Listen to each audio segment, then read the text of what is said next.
Let me address the elephant in the room. Influencers are not driving any sales for you. It's been a few months and you don't see how this is going to work. If this sounds familiar, then watch this video till the very end, as I'm going to reveal to you the exact steps and mindset shifts that need to happen so you start seeing progress. Who am I? I'm Yash Chavan. I'm the founder at SARAL, which is an influencer operating system. Hundreds of brands use us, and I've had this exact conversation with dozens of founders so far, where they're in a situation where they're struggling, they're unable to get sales from influencers, they are seeing some initial traction, but it's not getting them sales. And in this video, I'm going to share exactly what I tell them that helps them make progress and see the light of how influencers truly impact your brand. Now, before we dive in, I want to preface this with time. The word time. Influencers take time to work, and this is a mindset shift right now. I understand that influencers are usually the second channel that come from a performance marketing background where you're used to running Facebook ads or Google ads, which produce results in a day or two. You will see sales coming, like maximum it's going to take a week to see sales, right? But with influencers, the channel is just different. The mechanisms, the physics that govern influencers as a channel is different. It's about building relationships and getting a lot of influencers to post about you and building that connection with their audience, which is going to take at least 3 to 6 months, depending on how impactful your branding and marketing already is. With that mindset, let's dive into the exact tips and what you should track to see some initial traction. Step number 1, to track your organic traffic rising. Sales is usually the last thing that happens with influencers, right? To track your organic traffic, you will log into your Google Analytics or Triple Whale account, whatever analytics platform you're using, and track if you see a rise in organic traffic after influencers are posting about you. The reason for this is because, and I'm sure you're doing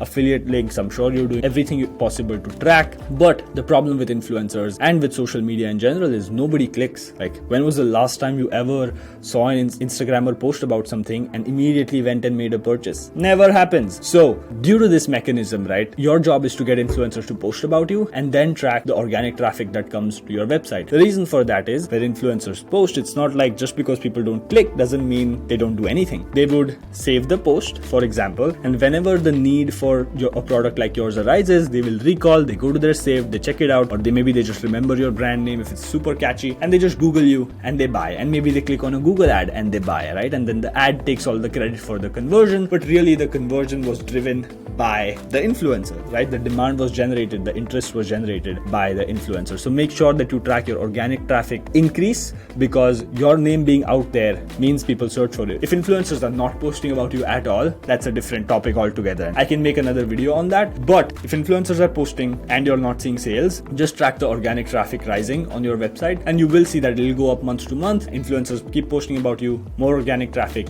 which will obviously eventually convert. So make sure to track that your organic traffic is rising. If you're 3 months in, your organic traffic should rise. So make sure you track that. Which brings me to tip number 2, which is also something we touched upon in the first point, is that your cost to acquire a customer, or your CPA on Google, will decrease over time as more and more influencers post about you. Again, it's the same mechanism, right? But if you are running Google ads, what you will see is instead of organic traffic, your clicks on Google increase, because demand is higher, awareness is higher, which means your cost per click goes down, which means your CPA goes down. So make sure that you're also tracking that if you're running any Google ads, right? It just reminds me of this one brand that we worked with back when SARAL was really new. We started running campaigns for them at a similar time as they started working with us. They started working with a Google Ads agency, and in a couple of months influencers were posting, it was great, but they saw no sales. And then the founder and I had a conversation, and she told me, hey, that Google Ads agency, they're getting us a ton of sales, but you're not, so I'm going to stop working with you. I'm a new brand, I can't afford to invest in something that doesn't get me sales. And I tried to explain the same thing to her, but she didn't understand, and fair enough, they stopped working with us. 2 months later, she comes back to me and she tells me, hey, actually you were right, because this is a new brand, nobody's searching about you. The conversions that were coming on Google were because the influencers were posting about them, and they restarted their influencer marketing program, that stabilized their Google ad costs again. So make sure that you're tracking that, right? Make sure that you're aware that conversions and sales don't necessarily come from influencers, but won't necessarily be trackable via influencers. So make sure that you're tracking. If you're running any performance marketing on Google, make sure that you track your cost per click, and eventually your cost to acquire a customer. It will go down. Which brings me to tip number 3, And the third thing that you need to track is your conversion rate on Facebook ads. And I'm kind of stepping up with these tips and what to track. The first thing you should track is organic traffic. The second thing you should track is your cost per click on Google ads. The third thing that you should track is your conversion rate on Facebook, because these things usually happen one after the other, maybe month 1 and 2, month 2 and 3, month 3 and 4, and so on. Your conversion rate, if you're running any Facebook ads, which I'm sure most of you are, despite all of the low ROAS nowadays, your conversion rate will increase. Your click-through rates on Facebook will increase. And again, remember that if you're just running Facebook ads without influencers, the concept of a funnel is dead, right? People don't click on ads anymore. They hate being sold to. They hate looking at an ad. They're on Instagram to look at their college friends and what their co-workers are up to and so on. They're not there to buy your product. So when you blast an ad in front of them, they're not going to click and buy again. But again, it's more likely that they click and buy than an influencer, because it's clickable. They can swipe up. You have conversion optimized it and so on. But once influencers drive more and more awareness, you will see that people click through on your ads more, because there's trust. Then you're no longer an ad. And especially if you're using influencer content as an ad, right? If you're turning that UGC, and if you're using SARAL, there is an option to request for UGC rights within SARAL. You can track when they post. If you like a post, you can request UGC usage rights, and then you can reuse that content on your ads if you're running your program through SARAL. And if you do that, you will see that your brand becomes trusted, right? Your brand comes with a degree of trust that it wouldn't otherwise if it was just a brand. Again, people buy from people,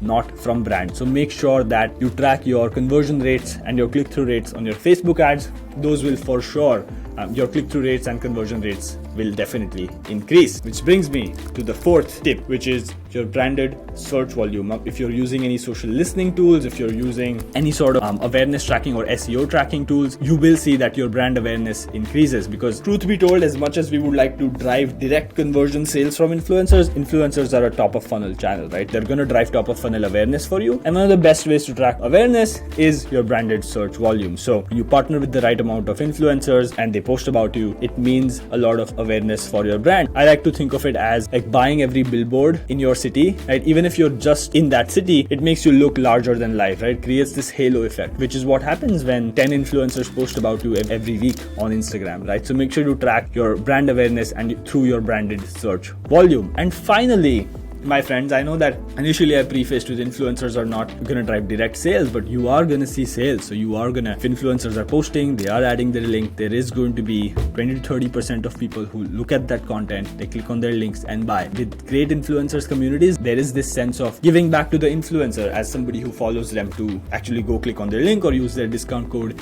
to make a purchase. So if influencers are posting about you, you will see direct revenue attributed. It's just that it's going to take these 5 steps. It's going to take your organic traffic will rise initially, your CPA on Google will go down, your Facebook ad conversion rates increases, your brand awareness increases, and then the revenue goes up. Even both the attributed revenue and the non-attributed revenue. So the point of this video was not to say that you should give up on trying to get sales from influencers. The goal was to show you what else to track until you start seeing the effect on revenue. And after all, to say that influencers don't work is like to say that, you can go faster than the speed of light, because there have been large brands like Gymshark, Sephora, Lululemon that have built on the backs of influencer programs. If they can do it, they can make something work. Why can't you?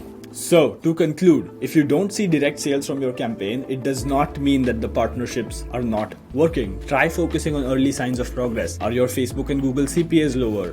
Is there more chatter on social about your products? Are you seeing more organic traffic on your website? Is the conversion rate on your ads higher? Are influencers posting about you frequently because they see other influencers posting about you? Watch out for these early signs of progress and the sales will follow. Make sure that you're consistently reaching out to 50 to 100 influencers every single week if you're new to this, or higher if you've been doing this for a long time. And make sure to check out getsaral.com if you want to streamline this process, streamline your tracking, make sure that every piece of content is tracked so you can reuse it for UGC and maximize ROI and all of that. Thank you so much for hanging out with me. I hope I was able to deliver some value and some mindset shifts in this video. Hit that like button if that is true, and if you have any questions about this, I know this may be a little bit hard to wrap your head around, especially if you come from a performance marketing background. Make sure that you drop a comment. I read and respond to every single one of you who comments, and I'm happy to help, happy to even hop on a call. So drop your thoughts below and let me know if you need anything. Grab that free trial link. Bye-bye.